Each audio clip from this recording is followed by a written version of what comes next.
Hola, buenas tardes.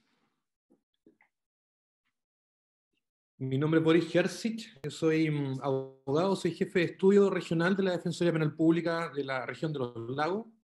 Estoy desde Puerto Varas, acá en la oficina.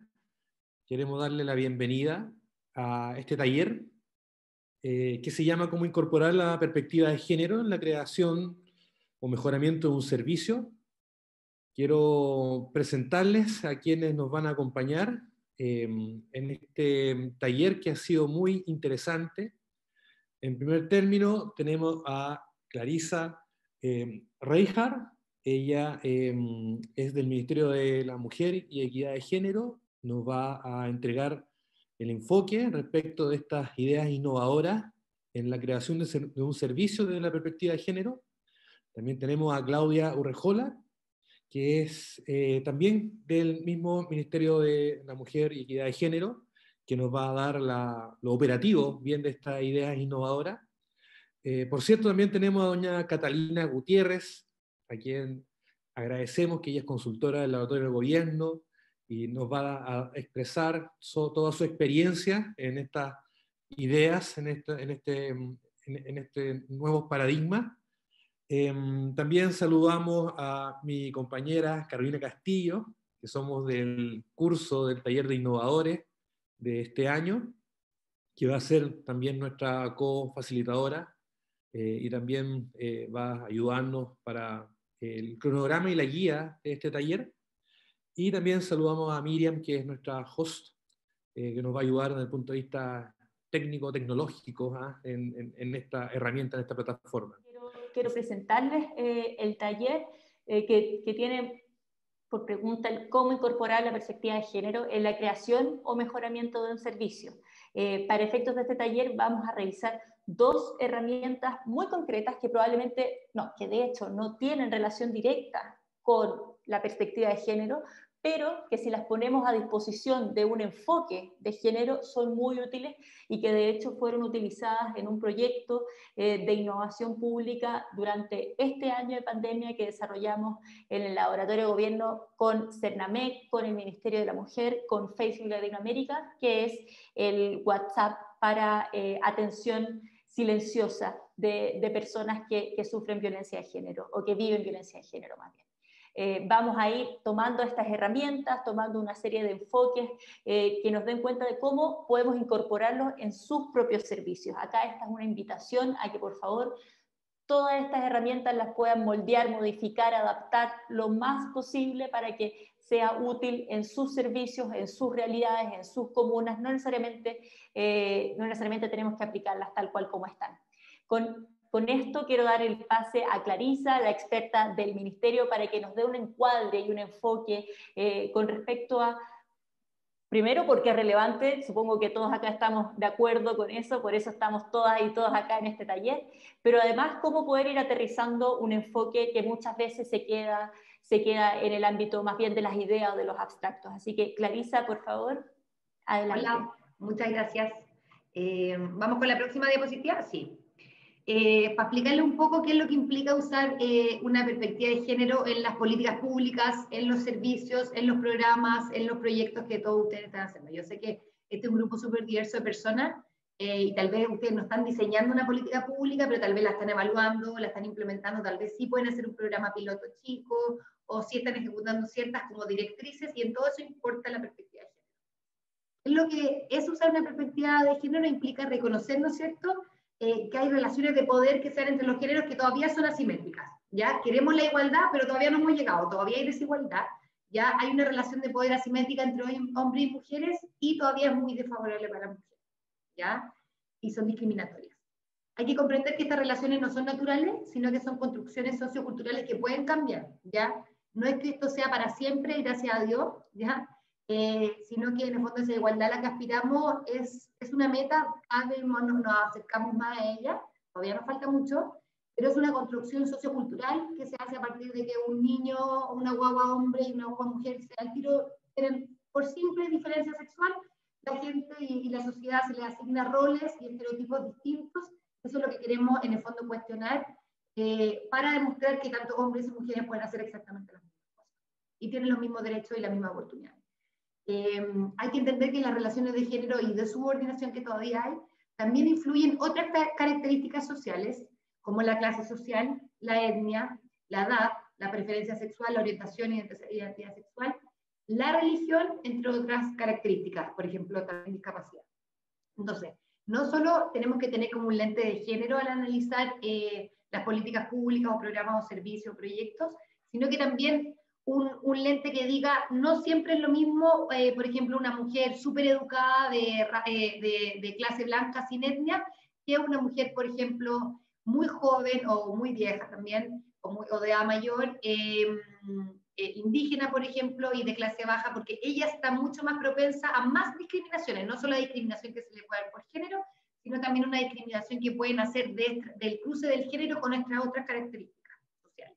Y entonces eso nos ayuda a ver la diversidad también de hombres y mujeres que hay, ¿ya? Siempre hay que tener ese lente, ¿no es cierto?, el lente de género y el lente interseccional, que es el que analiza cómo también el género se mezcla con estas otras variables sociales, ¿ya? La próxima, eso. También es importante entender lo que es la transversalización del enfoque de género. Durante muchos años, las agencias de mujeres como en el mundo, y también, por ejemplo, cuando el Ministerio de la Mujer todavía no era el Ministerio de la Mujer y era CENAM, trabajábamos solo en los temas de mujer, ¿ya? Y todos los temas de mujer se trabajaban desde aquí. Sin embargo, nos empezamos a dar cuenta, y esto fue a nivel internacional, que era súper necesario como transversalizar esta mirada, este enfoque de género, estos lentecitos de los que les estoy hablando, a todas las reparticiones del Estado, ¿ya?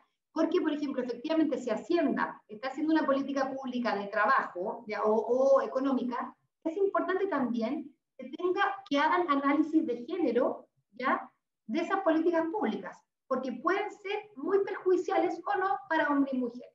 Entonces, es importante siempre entender que como ministerio especialmente, tenemos una unidad entera de muchas personas que trabajan con otros ministerios en los temas de género, e incluso algunos de ustedes aquí tal vez en este grupo incluso tal vez son parte de ese grupo. Ustedes son un grupo diverso que me imagino que también ven temas de género, y es por eso, porque como Estado, desde hace muchos años tenemos el compromiso de hacer esta transversalización del enfoque de género. Ya no solo es el Ministerio de la Mujer el que trata estos temas, sino que es el Estado, ¿ya? Con nuestra ayuda también. Entonces, por ejemplo, nos metemos en temas de agricultura, nos metemos en temas de educación, vivienda, en todos los otros ministerios, ¿ya? Sigamos. ¿Qué necesidades apunta a resolver una política pública con perspectiva de género? Y aquí es importante, en análisis de política pública, el análisis de género en política pública sirve para tener una perspectiva de género, ¿ya? En el día a día. Y ahí hay una herramienta bien importante, que es diferenciar entre las necesidades prácticas de género y las necesidades estratégicas, ¿ya? Es una cosa súper dicotómica, pero que sirve para el día a día, ¿ya? Para el análisis. Las necesidades prácticas de género son las que apuntan a cubrir necesidades básicas del día a día, alimentación, techo, ¿no es cierto?, y que cambian la situación de esa mujer en el día a día, ¿ya?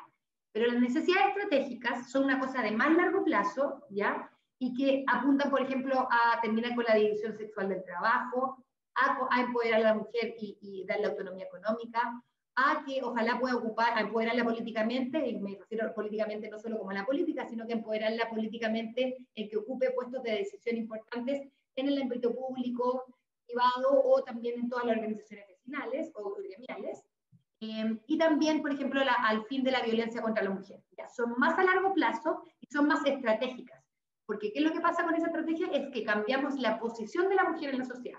Todavía tenemos que los hombres están en una posición arriba y las mujeres abajo, pero cambiar, en el fondo, a tratar de resolver necesidades estratégicas, apunta a que esa mujer ya no está abajo, sino que, ¿ya?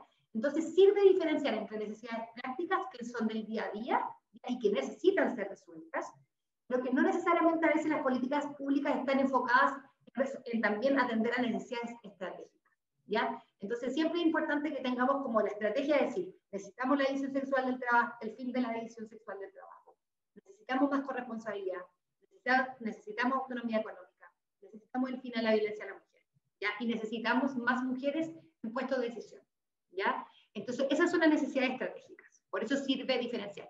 Y aquí les tengo un ejemplo, más como práctico.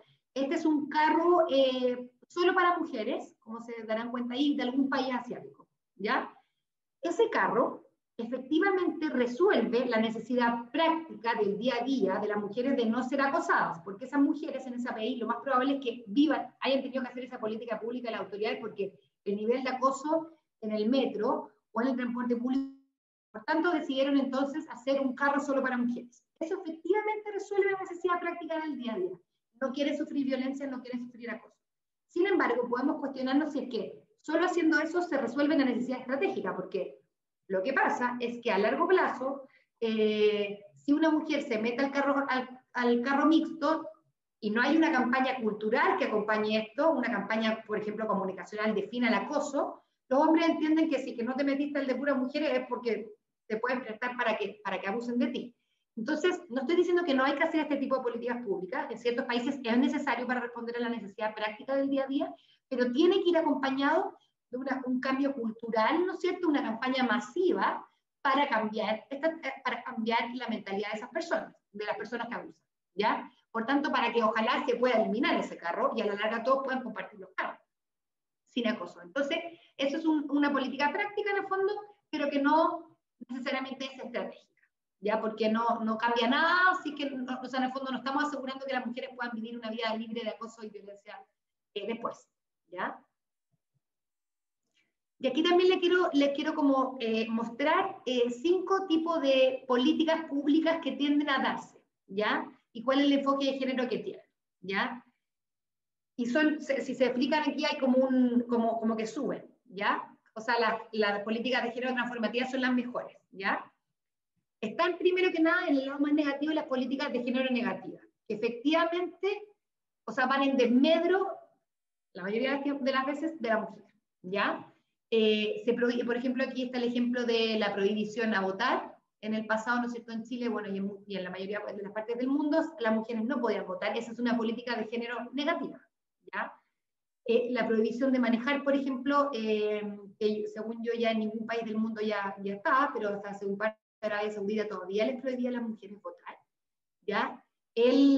También el segundas nupcias, ¿ya? Segundas nupcias era hasta hace un tiempo, no sé si sabían, pero solo este año se sacó el límite, porque hasta hace un par de meses, las mujeres cuando se querían casar por segunda vez tenían que esperar 270 días para casarse.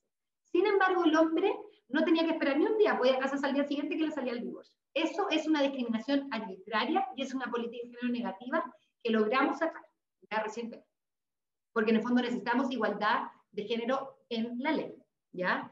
Después están las políticas de género sensibles al género, ¿ya? Por ejemplo, que indican conciencia de género, dicen ya igual alguien pensó un poco esto, pero responden de manera práctica y no estratégica a las necesidades de género. Por ejemplo, el carro que le acabo de mostrar en el transporte asiático, ¿ya? O también, por ejemplo, una política que dé ciertos bonos, le invento, en un país con mucha malnutrición, que le dé bonos a las mujeres para que compren la comida. Esa es una política que si no está acompañada de enseñarle a las mujeres a trabajar, de enseñarle a las mujeres cómo ser autónomas económicamente, no resuelve a la larga la autonomía económica. Solo les da el día a día el dinero para el pan, que está bien, ¿ya? O para la comida, que está bien y es necesario para que ellas sigan sobreviviendo, pero no hace un cambio estratégico a la larga, es a lo que aspiramos, ¿ya? Después están las políticas de género específicas, que son más que nada, por ejemplo, políticas reproductivas, ¿no es cierto?, mamografías, todas las que dicen relación, por ejemplo, con que tenemos efectivamente cuerpos distintos y que en algunos aspectos necesitamos una atención diferenciada. O políticas también, que son solo para las mujeres, que aquí se inserta la política del WhatsApp silencioso, ¿ya? Lo que hicimos con Laboratorio Gobierno, con Cernamec y como ministerio, ¿no es cierto?, el WhatsApp silencioso es una política de género que intencionalmente beneficia a un grupo de mujeres, ¿ya? Y que está encaminada a que pudieran denunciar la violencia. También está muy mezclada con la política de género transformativa, porque a la larga también ayuda al fin de la violencia. Y las políticas de género transformativas son las políticas que responden efectivamente a las necesidades estratégicas también, ¿ya? Por ejemplo, son políticas de autonomía económica, que les damos efectivamente a hombres y mujeres, o solo hombres o solo mujeres, en el fondo un instrumento para que puedan las personas ser autónomas económicamente, políticas de corresponsabilidad, ¿no es cierto? La política de Sala Cuna que estamos tratando de impulsar como ministerio también es transformativa, porque es para padres en algunos casos también, por tanto, también tiene un poco de corresponsabilidad, pero es efectivamente algo muy necesario para la autonomía económica de las mujeres. El cuidado de los hijos todavía en esta sociedad sigue recayendo en la mujer, por tanto, tenemos que darle herramientas, ¿no es cierto?, a padres y madres para que ellos puedan salir a trabajar tranquilos, ¿ya? Eso más que nada las transformativas. Y aquí le quiero dar un ejemplo bien práctico de políticas públicas, por ejemplo, no de una política que estemos tomando como ministerio, sino que, por ejemplo, analizar el caso del transporte, ¿ya? Hombres y mujeres, porque todavía tenemos una vida distinta, ya con roles que todavía se nos asignan muy fuertes, ya que todavía no alcanzamos esa igualdad, tenemos todavía entonces vidas muy distintas, ¿ya? La mayoría de las veces. Por tanto, las mujeres, como tienen que trabajar muchas veces, y además están al cuidado de niños y niñas, o personas mayores, y también personas, por ejemplo, dependientes, tienden a moverse de manera distinta que hombres, por ejemplo. Entonces, lo más probable es que una mujer va a ser, por ejemplo, en la ciudad, va a ir desde su casa al trabajo, después, por ejemplo, va a pasar a la feria, y también después de pasar a la feria va a pasar a buscar a los niños y se va a volver, ¿ya? Lo más probable es que a muchas de ustedes les ha pasado, tal vez a los hombres también, pero nos tiende a pasar a nosotros que tenemos que hacer multiparadas, ¿ya? Y los hombres viajan de manera unidireccional, trabajo-casa, trabajo-casa. Y hay con excepción a veces igual también nos ayudan, que están muy bien y que tienen colaboradores. Pero tiende a ser que la mayoría de las veces la mujer hace el viaje de multiparadas. Por tanto, si se diseña una política de transporte que no hace este análisis, puede afectar, porque por ejemplo podrían cobrarnos por tramo, ¿ya? Y el cobre por tramo significa, o sea, la cobranza por tramo va a significar que las mujeres van a pagar más veces, ¿ya? A diferencia de una tarifa, por ejemplo, única, relativamente barata, que incluyera todos esos bienes. Y si además consideramos que un viaje por tramo nos sale más caro y a las mujeres todavía se les paga menos, es realmente muy perjudicial para el bolsillo. Por tanto, es muy importante que el Ministerio del Trabajo y todos los ministerios en el diseño de política pública, como en una política de transporte, que puede ser, ¿por qué el género va a importar? Efectivamente importa y tiene que hacerse un análisis de género para que la política beneficie por igual a hombres y mujeres. Lo mismo, por ejemplo, con los paraderos iluminados para dar mayor seguridad. Por ejemplo, en el sur de Chile, en algún momento se hicieron paraderos porque hacía mucho frío, ¿no es cierto? Pero si se hacían todos cerrados, a la mujer muchas veces le daba mucho nervio, mucho susto, ¿no es cierto?, estar ahí porque son más proclives a algún abuso o algún ataque a la mujer. Por tanto, es importante que esos paraderos, para que estén, en el fondo estén protegidos, ¿no es cierto?, del frío, pero que sean con barreras transparentes, ¿ya? Lo mismo que la iluminación en el paradero. Si nosotros no estamos tranquilos, por ejemplo, con que nuestras hijas se muevan porque el paradero está oscuro y le puede pasar algo, es importante, por tanto, que los paraderos estén iluminados, ¿ya? Porque así mujeres y hombres se pueden mover con igual seguridad por la ciudad. Es un simple caso del transporte, pero esto se puede analizar en MOP, en todas las reparticiones del Estado. No siempre va a haber una consecuencia de género, pero tenemos que darle la vuelta del análisis de género para ver si es que habría una posible consecuencia, porque efectivamente las políticas no son neutras, se llaman neutras, pero no son neutras, y pueden tener implicancias distintas para hombres. Perfecto, muchas gracias, Clarisa. Yo creo que es muy evidente la necesidad de ponernos estos lentes, de tener conciencia y una perspectiva permanente de la relevancia de contar con una perspectiva de género durante todo momento, independiente de la temática. Acá yo quiero agradecer a Clarisa por el énfasis en esos puntos y va a ser parte un poco de lo que vamos a ir trabajando durante todo el taller. Como les decía al principio, esto tiene que ver con el diseño de servicios, de políticas, quizás con el mejoramiento de un servicio que ya existe en sus propias instituciones. Acá nada, bueno, es parte de lo que siempre tratamos de plantear como laboratorio, nada está escrito en piedra, todo se puede mejorar, todo se puede cambiar, y incorporar esta perspectiva es algo que es más bien un mandato público, porque somos acá innovadores públicos. Desde ahí quisiera plantearles esta siguiente lámina, en el fondo, con todo este background que ya hemos recopilado. Un servicio puede tener un propósito beneficioso puede tener una muy buena intención, puede tener la intención de mejorar la calidad de la espera de un transporte público, puede tener la intención de probablemente ampliar la matrícula de jóvenes en carreras de educación técnica, por ejemplo, una intención muy benevolente. Sin embargo, puede tener impactos negativos para algunas personas si no se considera esta perspectiva. Y ese es el mensaje que queremos dar y que vamos a ir trabajando a partir de cada una de las herramientas.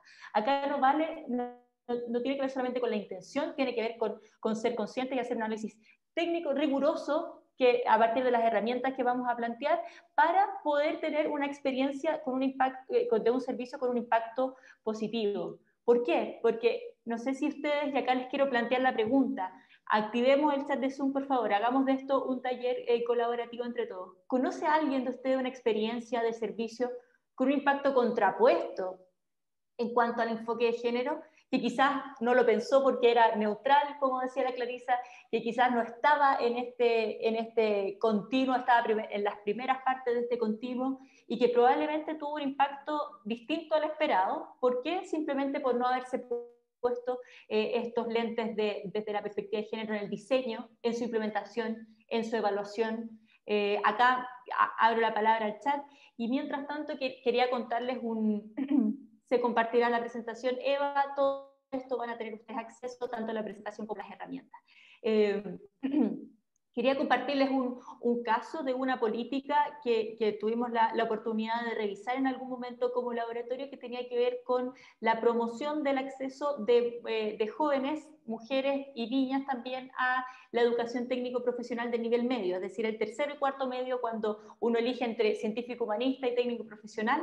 Existió una política de muy buena intención que tenía que ver con promover el acceso a aquellas carreras que estaban históricamente más masculinizadas, del tipo mecánica, construcción, electricidad.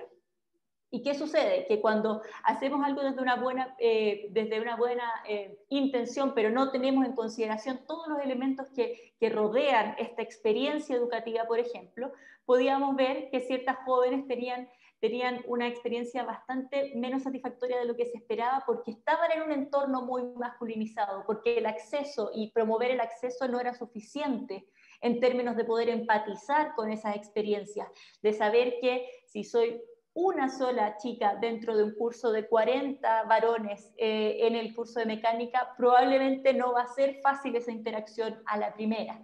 Por lo tanto, es una serie de elementos que ojalá incorporemos en el marco global de todo lo que estemos intentando hacer a partir de los distintos servicios que estemos desarrollando.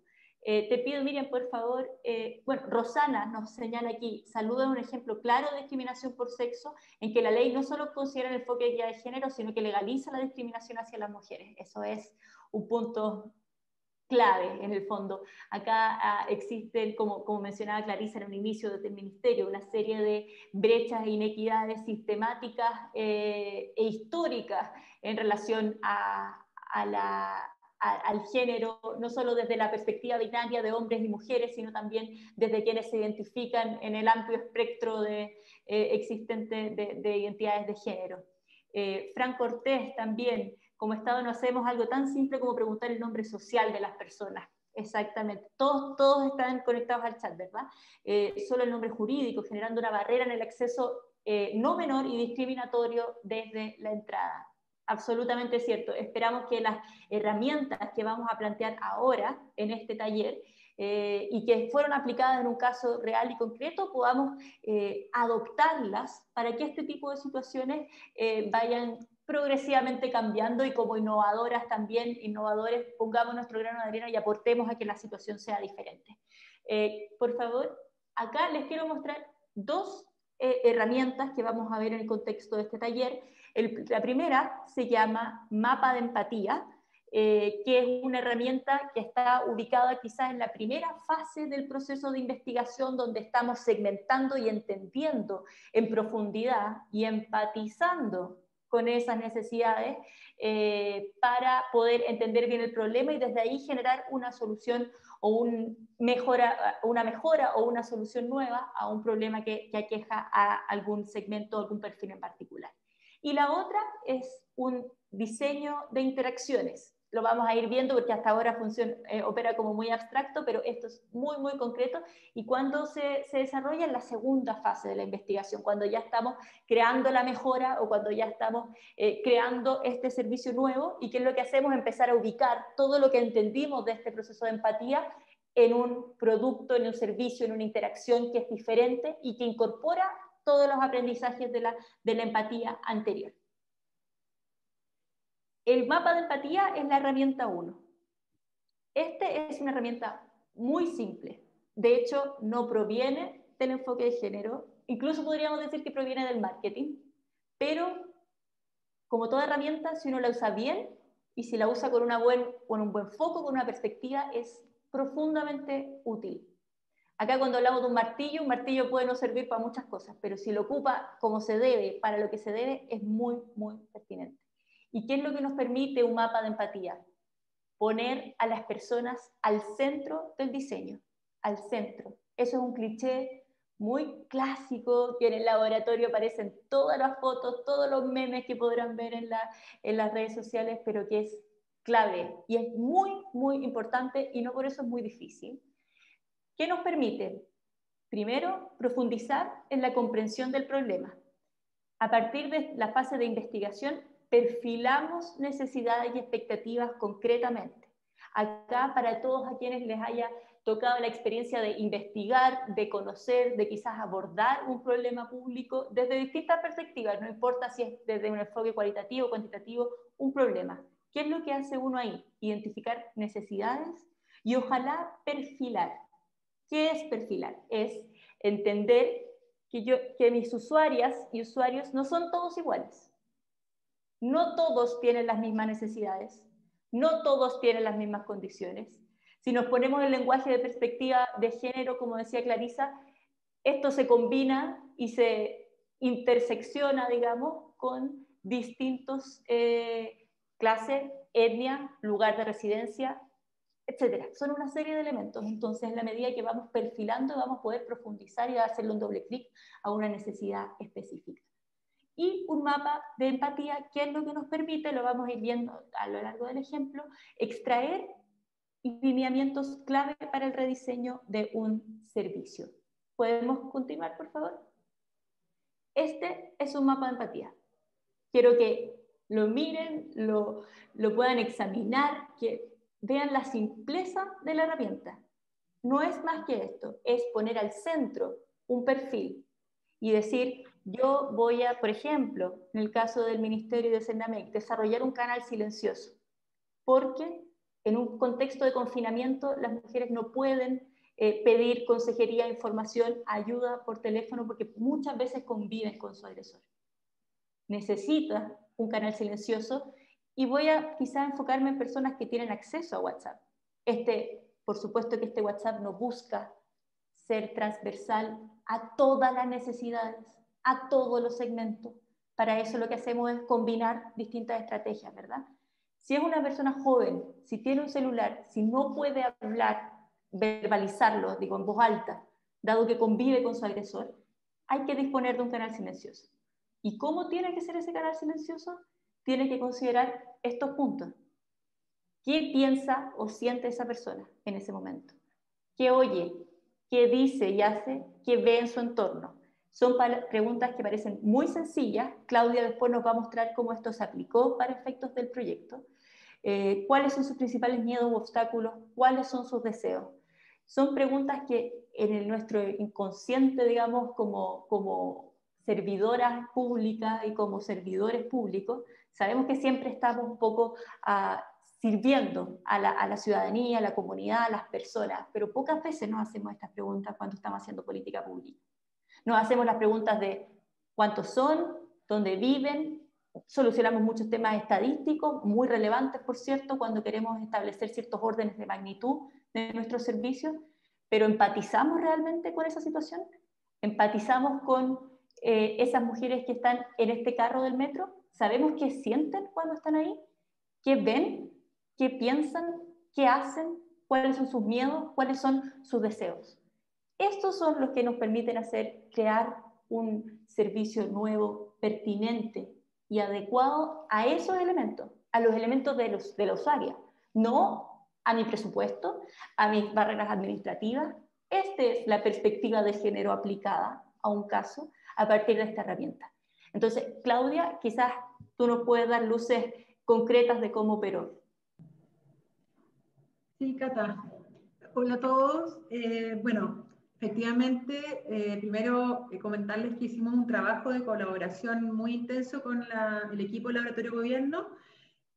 Nosotros teníamos que hacer esto en el cortísimo plazo, partimos trabajando la última semana del mes de marzo, el servicio lo pusimos arriba en un mes, realmente esto fue una odisea de trabajo, y yo creo que un poco para traspasarles la experiencia que tuvimos como ministerio en el desarrollar esta política, transmitirles de como piezas clave que fuimos considerando en la elaboración, como por ejemplo tomar en cuenta a las personas que tenían la experiencia, es decir, no fue una política que se hizo en un escritorio sin escuchar como al cliente, como decía la Cata, y el equipo estuvo muy, digamos, se armó con la gente del CERNAMEC, que son los que vivían el día a día de lo que le pasaba a las mujeres. Entonces, por un lado tenemos este mapa de empatía que se hizo con la mujer, que era la que usaba el servicio hasta ese minuto que nos llamaban. Ustedes saben que hay un número que es el 1455, que es el número que más se conoce. Entonces, con la gente que estaba en ese servicio se hizo este trabajo, y por un lado se analizó el mapa de empatía de la mujer que llamaba, y por otro lado el testigo. Nosotros también teníamos mucha sensibilidad de que hay gente que es testigo de situaciones de violencia y no sabe qué hacer, y entonces un poco la primera tarea fue decir, pensemos los dos, pensemos tanto en la mujer víctima como en el testigo, que puede ser un vecino, el mayordomo, etc. Y un poco lo que hablaba la Cata, entonces, ¿qué piensa, qué siente? Fuimos tomando en cuenta la experiencia de las mujeres y del feedback que tenían las chicas que eran las analistas, digamos, las asistentes que estaban en la línea 1455, donde nos fueron contando, ¿no es cierto?, el miedo, la culpa, la vergüenza, qué ven en su entorno, ¿no es cierto?, pocas redes de apoyo, es decir, en general, muchas veces nos encontramos que las mujeres quedan como bien solas, porque obviamente si ellas quieren acusar, denunciar o pedir ayuda, en el fondo la familia muchas veces un poco las deja de lado, porque están como perjudicando, ¿no es cierto?, a este marido, a su compañero, lo que sea. Entonces se sienten muy solas. ¿Qué oye también en su entorno? La verdad que veo poco en la lámina, Cata. Aquí me va a ayudar, ¿no es cierto?, principalmente su familia, ¿no es cierto?, que tiene mucho juicio de lo que sucede, muchas veces también sesgo, ¿no es cierto?, de que es culpa tuya, que por eso te pega, que para qué lo provoca, y cosas de esa índole que en el fondo no están bien, digamos. Por otro lado, ¿qué dice y qué hace, ¿no es cierto? Se aísla, muchas veces se aísla socialmente, actúa de manera indiferente, inventa excusas y que tiene golpe, etc. Entonces, al final, todo esto se va conformando para, principalmente, para en el fondo con eso tomar en cuenta como el diseño que vamos a trabajar del servicio, para ver cómo nos vamos haciendo cargo de manejar estas situaciones. Después, por otro lado, cuáles son sus principales miedos o obstáculos, ¿no es cierto? El miedo al rechazo de la familia o de los amigos, el perder el sustento económico, si ella no trabaja, en el fondo quedarse, digamos, sin nada en la calle. Cuáles son sus deseos. En el fondo la mujer quiere lograr armonía en su familia, quiere estar tranquila con sus hijos, ser querida y aceptada, etc. Después, a la siguiente vamos. Cuando vamos a mirar el mapa de empatía por el lado de la persona que es testigo, en el fondo que es la segunda pieza clave, ¿qué piensa o qué siente la preocupación? ¿No es cierto? Yo escucho que a mi vecina hay ruido, hay gritos, hay golpes, estoy preocupada, me asusta, miedo por la víctima que le vaya a pasar algo, también la sensación de decir yo no me puedo meter porque me pueden pegar a mí o puedo tener represalias, etc.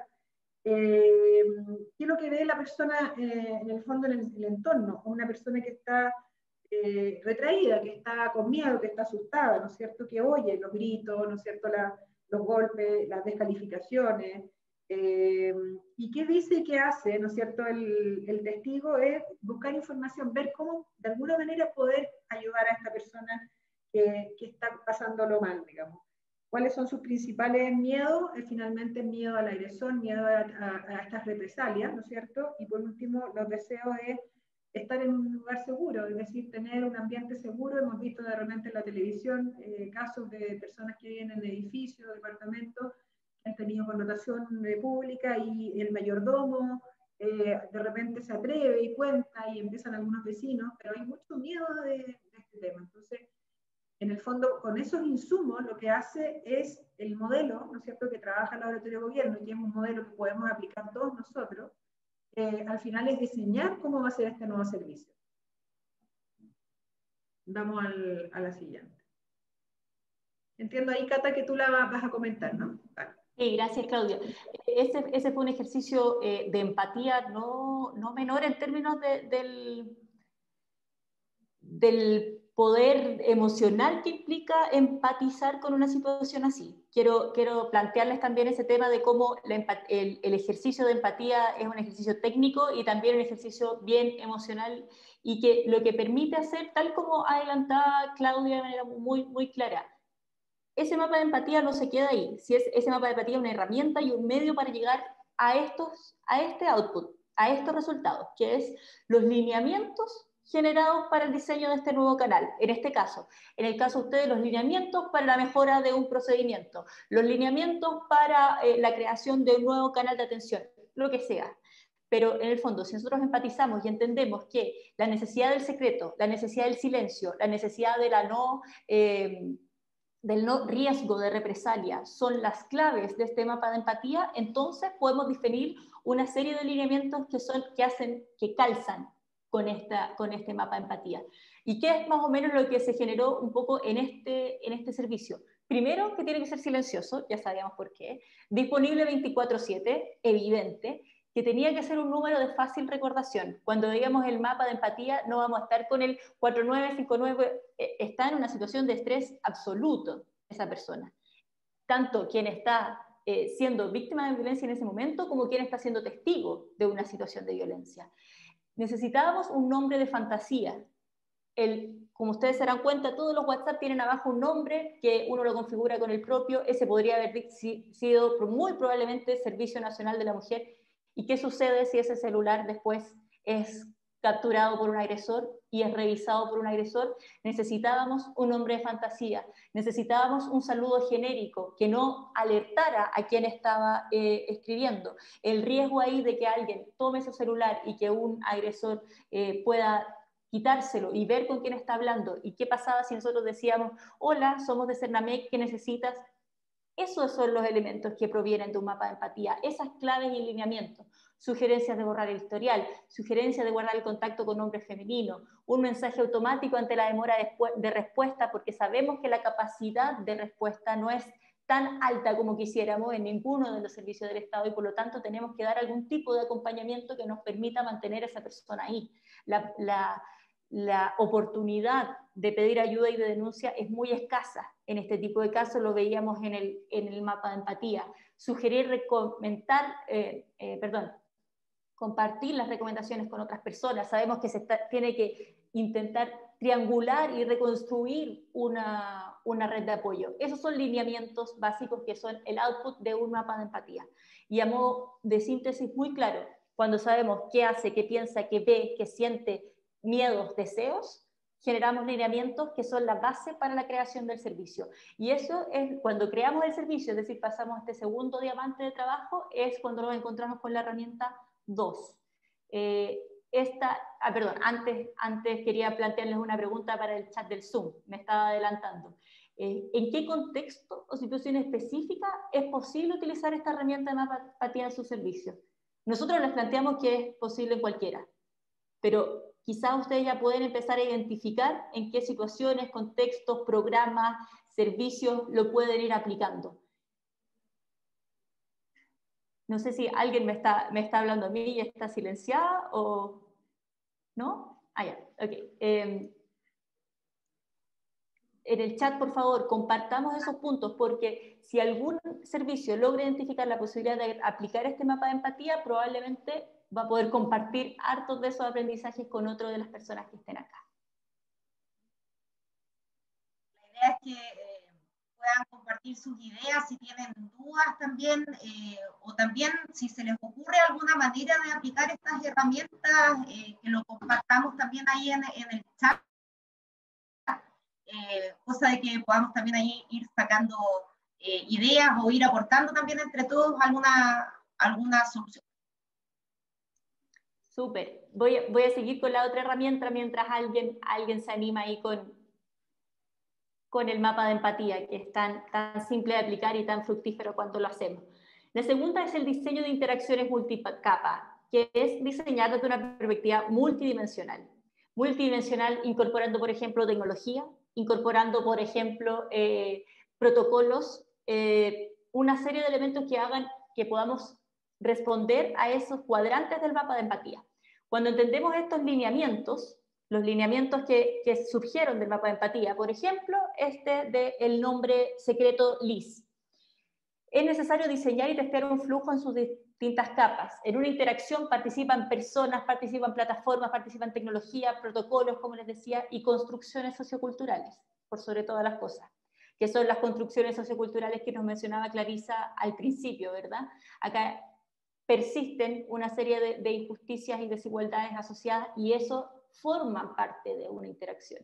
Esos no desaparecen.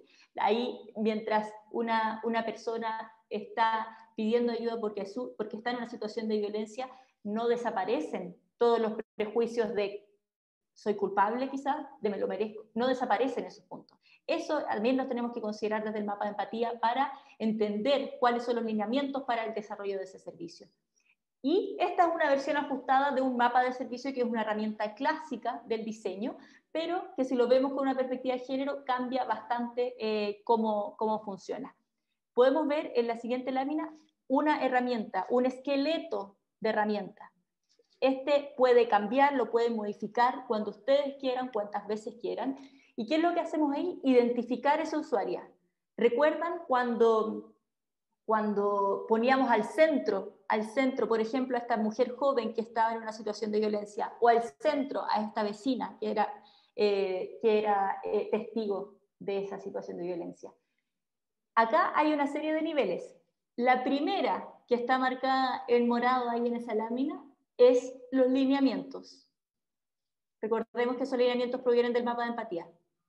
Por ejemplo, el lineamiento era no alertar a agresores, mitigar al máximo el riesgo, dar contención y ser diligente, disminuir el riesgo de desistir. Eso proviene todo del mapa de experiencia. ¿Qué hacemos ahí? Construyamos una etapa del protocolo en relación a ese lineamiento. Por ejemplo, no hay asociaciones al canal de atención. Por ejemplo, no se indica nada relacionado con el servicio. Por ejemplo, se pone en contacto con otras instituciones. Los protocolos tienen necesariamente que hacer referencia a ese lineamiento del mapa de empatía. Y si seguimos hacia arriba, le ponemos una capa tecnológica, en este caso, por ejemplo. ¿Cuál es la capa tecnológica del protocolo de no hacer ninguna asociación proveniente del lineamiento de no alertar? El nombre de fantasía. Aquí todo esto, todo lo que está en morado está pasando tras bambalinas. Nada de esto lo ve el usuario todavía. Lo que ve la usuaria y la interacción sucede después de la línea morada hacia arriba, que es, por ejemplo, contactar al canal silencioso. Cuando lo contacta, que es la primera cajita verde, y ahí ya han pasado cosas en nuestro diseño. Ya hemos incorporado una perspectiva de género en nuestro diseño. La interacción no parte cuando ella contacta, parte con todos los elementos anteriores que hemos dispuesto para favorecer ese contacto. Por ejemplo, el nombre de fantasía. Después, ¿qué hace la usuaria? Vamos avanzando paso a paso hacia la derecha. Señala que hay una situación de riesgo. Cuando pasa eso, ¿cuál es el lineamiento? ¿Cuál es el protocolo? ¿Cuál es el componente tecnológico que nos va a ayudar? ¿Cuál es el componente de contraparte interna, de atención, de interacción muy persona a persona que nos va a ayudar?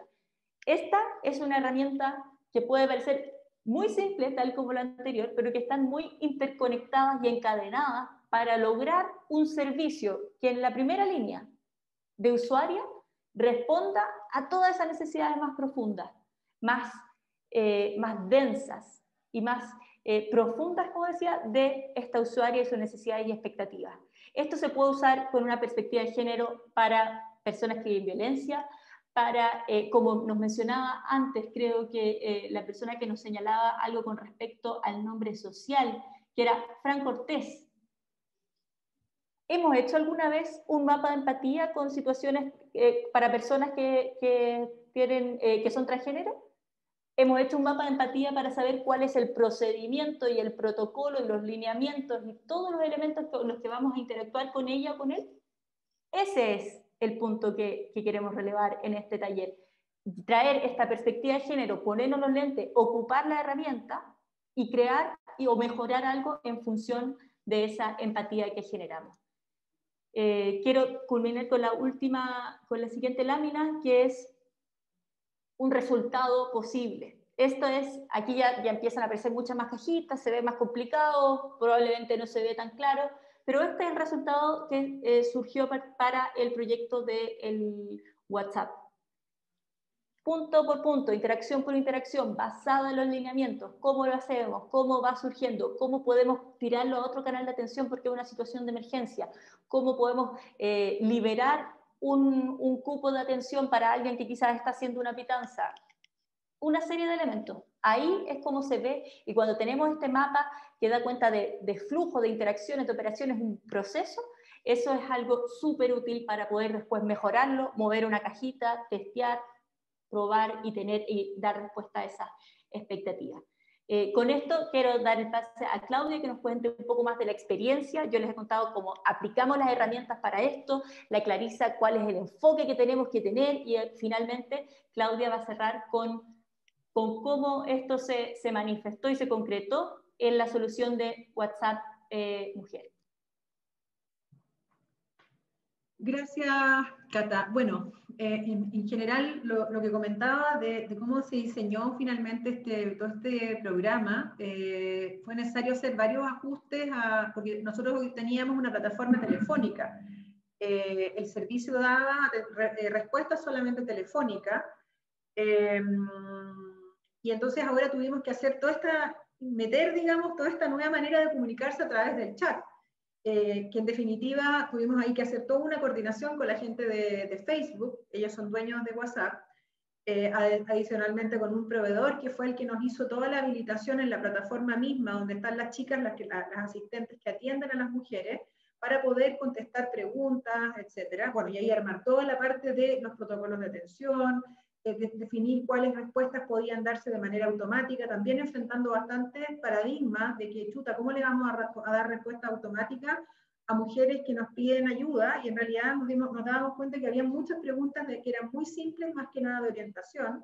Preguntaban, no sé, dónde estaban los centros de la mujer, cómo se podría hacer una denuncia, cosas, digamos, bien concretas que era posible incluirlas. Entonces, hoy día más o menos el 15-20% de las atenciones que se hacen por el WhatsApp se entregan de manera automática a través de estos bots, y cuando son preguntas o interacciones más complejas, obviamente pasan a la persona. Entonces todo ese trabajo de determinar qué atenciones se hacían de una manera u otra, preparar a las ejecutivas, también teníamos esta herramienta permitía generar respuestas rápidas, es decir, si las personas preguntan más o menos las mismas cosas, pero requieren de la interacción humana, digamos de una persona, digamos un asistente, el poder darles como atajos que se llaman de respuestas que ya están prehechas, que se cargan y la persona las escribe directamente. Entonces se fue armando todo ese diseño para lograr entregar un servicio adecuado, digamos.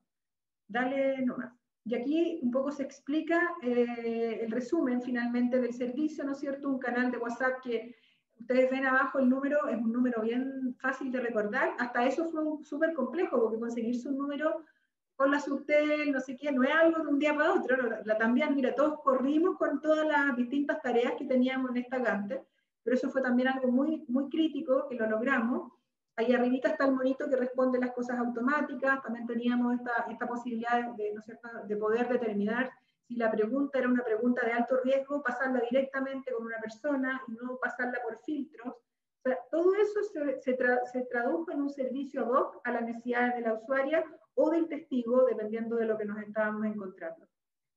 darle la última. Y por último, comentarles que desde fines de abril que nosotros partimos con este servicio, hasta ahora se han atendido alrededor de 20.000 personas.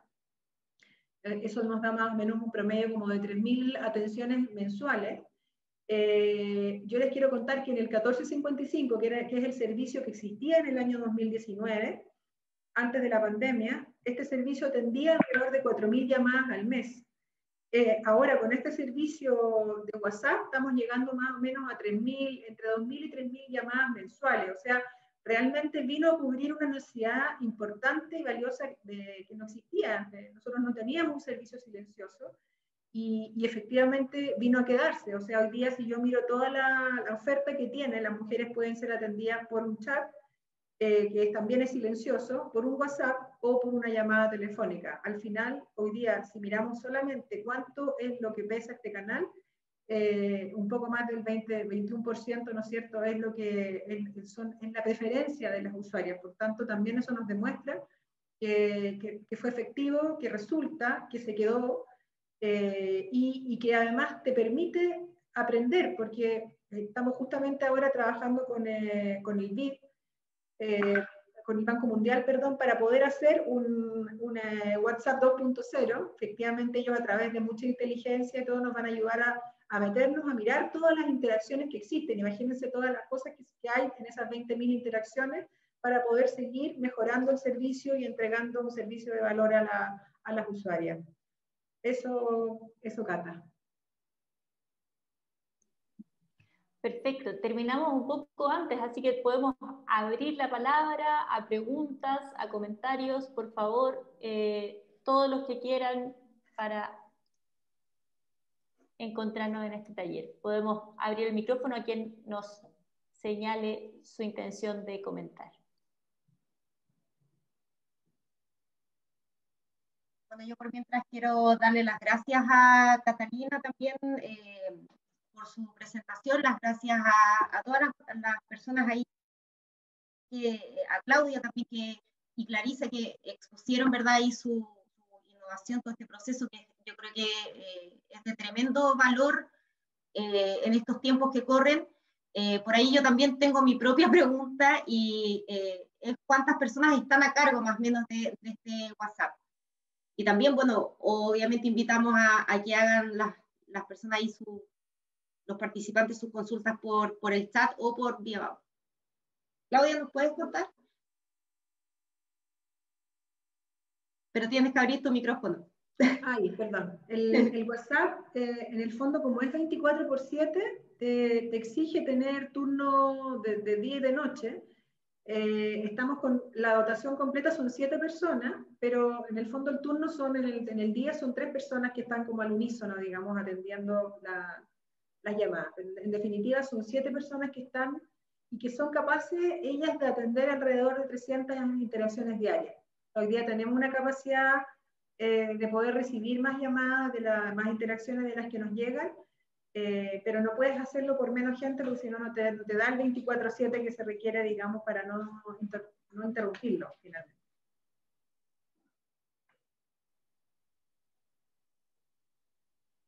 Por ahí alguien había levantado la mano, entiendo, Miri. Sí, yo, Michael Swanek, de Junji. Cuéntanos. Lo que pasa es que quiero hacer un comentario y una pregunta. Primero quiero hacer la pregunta respecto del acceso al teléfono, al celular silencioso, perdón, al chat, WhatsApp silencioso. Con respecto, para poder hacer un lanzamiento acá en la institución, en la Junji particularmente, y en las familias y en las mujeres usuarias de Junji, que son mamás o cuidadoras de niños, ¿cómo podríamos hacer? ¿Tenemos que hacer algún contacto, alguna alianza, o tomamos el número y lo compartimos? Esa es la pregunta. Y para la mesa, en términos de reflexión, que también lo puse en el chat, que yo creo que esto lo planteo desde la experiencia que hoy día tenemos nosotros como institución feminizada. hoy día el tema de la violencia es fundamental. Tenemos que trabajarlo y es una cuestión, es una urgencia, ¿no es cierto? Sin embargo, me preocupo que temas como muchas veces quedan atrás otros temas que son tremendamente importantes, como por ejemplo las tensiones conciliatorias. Y cómo hoy día estas tensiones conciliatorias van dejando atrás, van generando dificultades y discriminación a las mujeres dentro del trabajo. Y por otra parte van mermando las posibilidades de acceso a las mujeres dentro del trabajo. Esto en términos de la conceptualización del género y la mirada de género que debiéramos tener. Entonces, eso lo pongo como punto para la discusión, digamos, insisto, no quitándole valor al trabajo preventivo e interventivo que tenemos que hacer con respecto a la violencia. Eso.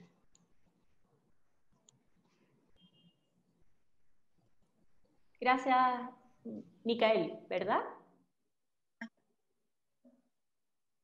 Michael, a la antigua, el abuelo era gringo, sí, Michael, sí. Michael, gracias, Sí. gracias por tu pregunta.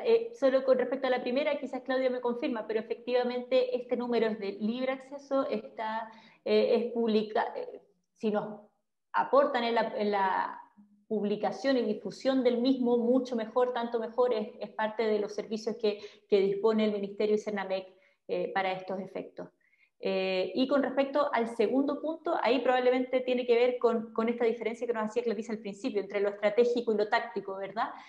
Tengo entendido que Clarisa llegó para... Genial. Perdona, sí, cortito, aquí me voy a correr un poquito para no estar tan cerca, pero... Perdón, es que estaba en otra reunión, pero ahora volví. Si me pueden repetir la pregunta.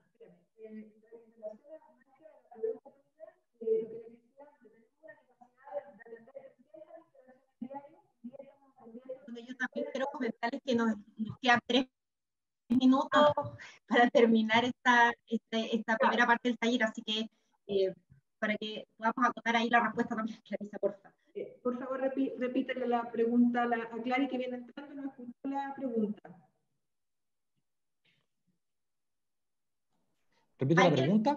¿Sí? ¿Puedes repetir la pregunta?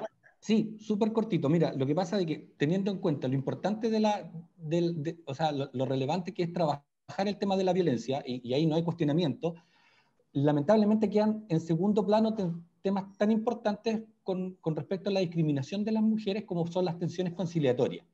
Entonces, hoy día las tensiones conciliatorias a las mujeres en todos los niveles le generan muchas dificultades en el trabajo y por otra parte le generan dificultades al acceso del trabajo. Entonces, eso es un tema que lo tiro como para la reflexión y más que una pregunta en específico, ¿qué se puede hacer? ¿Cómo lo están trabajando? ¿Cómo lo están mirando a futuro? ¿A qué te refieres con tensiones conciliatorias? Las tensiones conciliatorias tienen que ver con esta situación cuando tú estás en el trabajo y estás pensando en todos los temas domésticos que dejaste, que están pendientes en la casa. Sí, nos pasa a nosotros que un porcentaje importante de nuestras funcionarias son jefas de hogar. Sí, entonces, sí te entendí.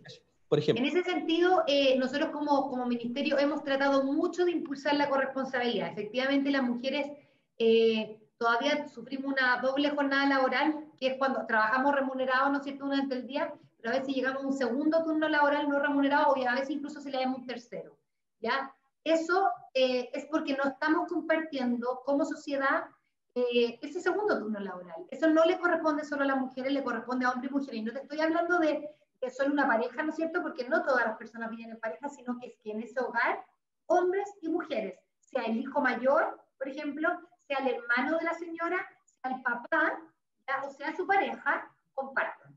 Entonces, estamos invitando a la corresponsabilidad no solo de pareja, sino a la corresponsabilidad en el hogar. Tenemos una guía bien buena en nuestra página web, en el Ministerio de la Mujer. Por favor, métanse y descárguenla, porque es una guía de corresponsabilidad para los hogares y tiene herramientas prácticas. Ya tiene 3 herramientas prácticas para que las familias evalúen la corresponsabilidad en el hogar. Y, en el fondo, ojalá, después de evaluar, repartan de nuevo, ¿ya? Esto no se trata de ayudar, se trata de compartir absolutamente las tareas del hogar. Se las pueden repartir, ¿no es cierto? Unos hacen otras y otras hacen otros, ya, o sea, hacen distintas actividades, o se reparten las actividades por igual, no sé, pero en el fondo la guía es una guía práctica, es muy buena, que la lanzamos hace 2 meses y que está en la página web para que lo hagan. Y especialmente lo invito invitamos a todos además para que repiensen para el próximo año, ya se viene el año nuevo, ¿no es cierto? Es una oportunidad de que el 2021 en adelante ya sea con corresponsabilidad. Así que los invito a descargar la guía. Bueno, quiero agradecer a Clarisa, a todos quienes han participado. Voy a de manera muy rápida para mostrarles exactamente cómo pueden volver a un siguiente taller. Si es que están viendo, este era el taller en el que estábamos hoy. Próximamente acá, en esta sección de descarga, podrá ver la presentación y las herramientas. Deben pinchar acá volver e ingresar al otro taller que quieran y que sea de su preferencia.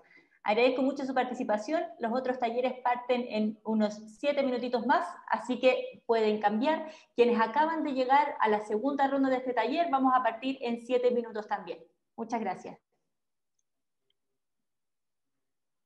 También Saludos, muchas gracias, que estén bien. Muchas gracias a todos por su participación y esperamos que todo lo conversado hoy día les sirva y los inspire a proponer también en sus distintos lugares de trabajo la innovación que es tan importante en estos días. Muchísimas gracias, Carolina, y saludos para todas y todos, que tengan una gran jornada. Muy agradecido de lo que acabo de ver. Bueno, y recordarles también que van a quedar las presentaciones ahí disponibles para todos, también la presentación, el video y algunas herramientas. Muchas gracias, que estén muy bien.